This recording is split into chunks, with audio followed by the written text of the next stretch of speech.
नमस्कार। मैं डॉक्टर बबीता काजल, चौधरी बल्लू राम गुदारा राजकीय कन्या महाविद्यालय श्री गंगानगर से आपका स्वागत है इस कक्षा में। आज हम बात करने वाले हैं कवि घनानंद के बारे में। रीतिकाल के कवि हैं और विशेष रूप से रेखांकित करना चाहूँगी महाराजा गंगा सिंह विश्वविद्यालय बीकानेर के पाठ्यक्रम के अनुसार बीए सेकंड ईयर के हिंदी साहित्य के प्रथम प्रश्न पत्र में रीतिकालीन कवियों में कवि घनानंद जो हैं उनका स्थान आता है। जैसा कि हमने अभी बात की, वे रीतिकाल के कवि हैं।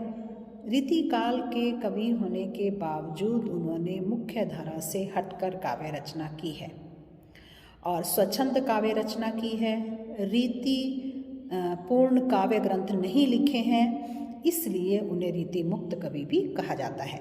लक्षण ग्रंथ नहीं लिखे हैं और रीति के काव्यांगों का वर्णन उन्होंने काव्यांग निरूपण उन्होंने नहीं किया है, इसीलिए वे रीति मुक्त कवियों की श्रेणी में आते हैं। प्रेम की पीर के कवि भी उन्हें कहा जाता है। आज हम घनानंद जी के जिस पद की व्याख्या करने वाले हैं वो इस प्रकार है।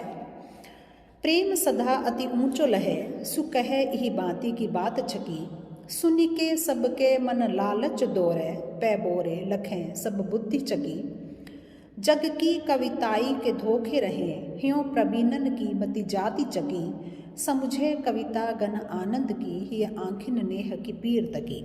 अब यहाँ पे घनानंद जो है वो स्पष्ट कर देते हैं कि घनानंद की जो कविता है उसको किस प्रकार से समझा जा सकता है, उसको कैसे ग्रहण किया जा सकता है।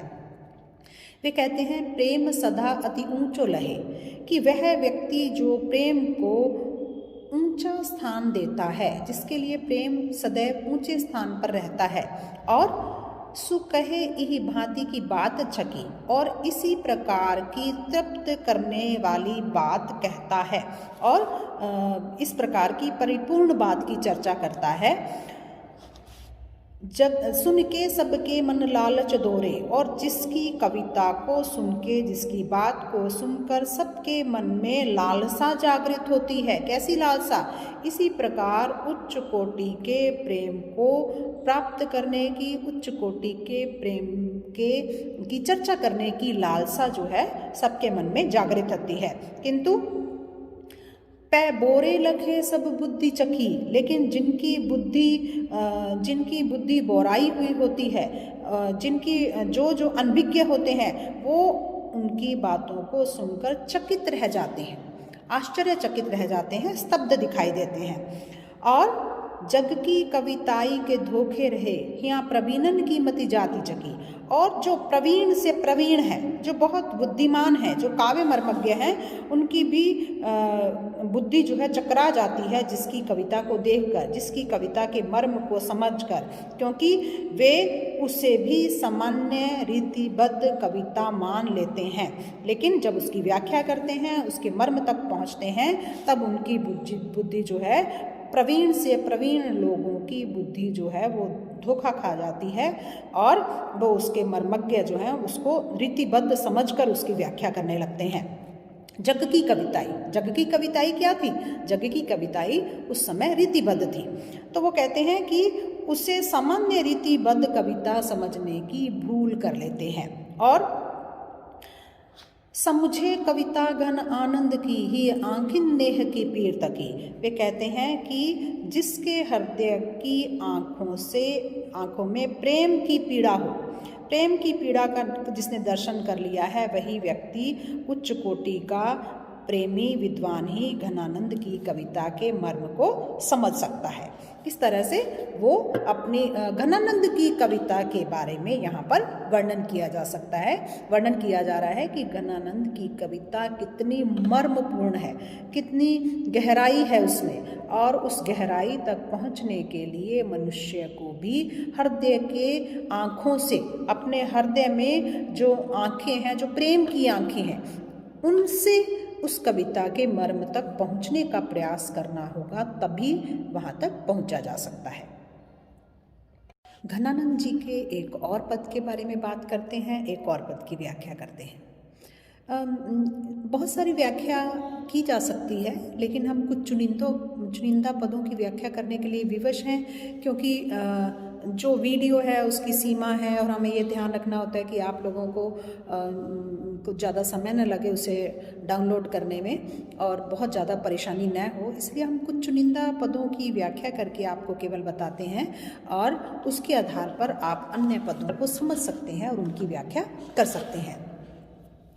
तो आज हम जिस एक और पद को लेने वाले हैं वह है घन आनंद प्यारे सुजान सुनो, जिहि भांति हो दुख सूल सहो, नहीं आवने औधी न रावरी आस, इते पर एक सी बाट चहो, यह देखी अकारण मेरी दशा, को बूझे तो उत्तर कौन कहो, जियो नेक बिचारी के देहु बताए, हा पिए दूरी ते पाए गहूँ।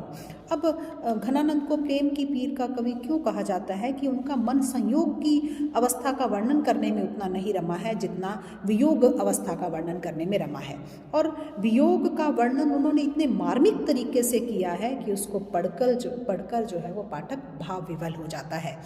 यहाँ पे घनानंद क्या कह रहे हैं, एक और बात है यहाँ पर कि उनके पदों में अक्सर हमें सुजान शब्द का संबोधन मिलेगा।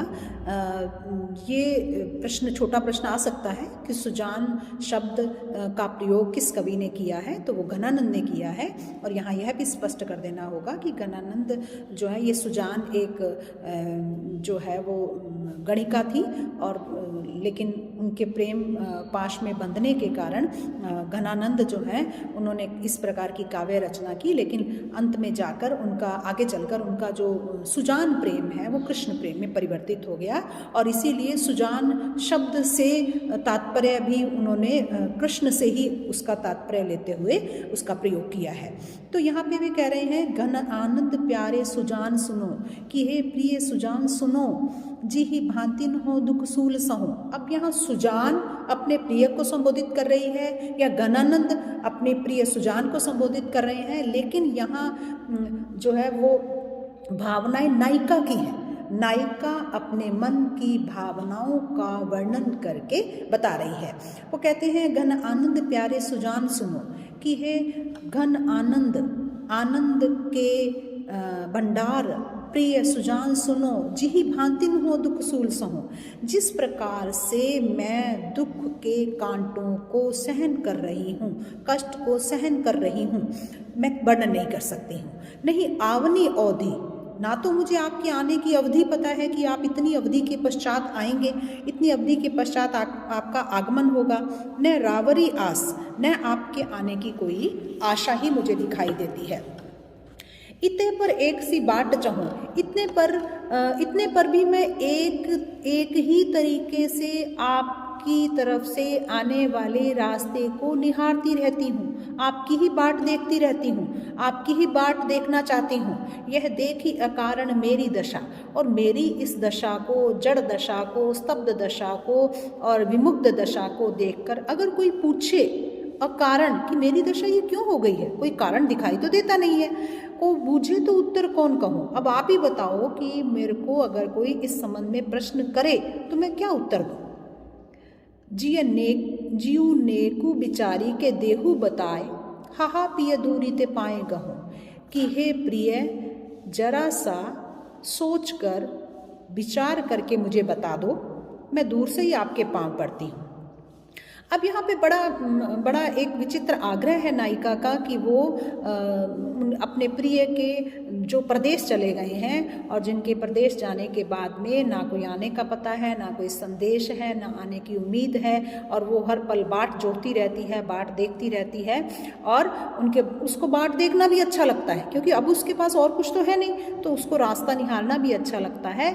इसीलिए वो कहती है कि ऐसी अवस्था में, क्योंकि मैं रहना तो समाज में ही है, मुझे रहना तो परिवार में ही है, परिवार वाले, समाज वाले अगर मुझसे पूछे कि तेरी इस दशा का कारण क्या है, तेरी इस जड़ता का कारण क्या है, तो मैं क्या उत्तर दूंगी।